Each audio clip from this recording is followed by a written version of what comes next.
Xəbər verdiyimiz kimi Fövqəladə Hallar Nazirliyi yazıçı Kəramət Böyükçölə məxsus obyektlərin istismarına icazə verib.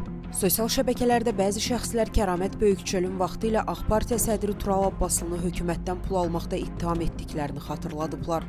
Məsələ ilə bağlı Qlobal İnfoza danışan Tural Abbaslı bildirib ki, cəmiyyətdə zaman-zaman yazıçılarla siyasətçilərin qarşı-qarşıya qoyulmasına cəhdlər edilir. Stat: Kəramət illərdir mənim haqqımda şər və böhtan xarakterli ifadələr işlədib, lakin buna xüsusi əhəmiyyət verməmişəm.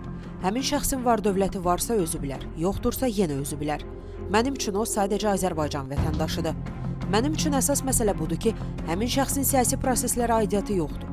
O mənim siyasi oponentim və ya siyasi rəqibim deyil. Buna görə də onunla bağlı mövqe bildirməyi nə öz adımdan, nə də siyasi partiya olaraq doğru hesab edirəm.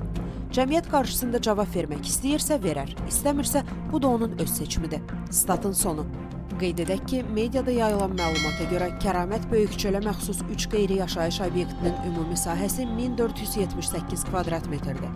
Bazar qiymətləri nəzərə alınarsa, obyektlərin ümumi dəyərinin minimum 300-400 min manat olduğu ehtimal edilir.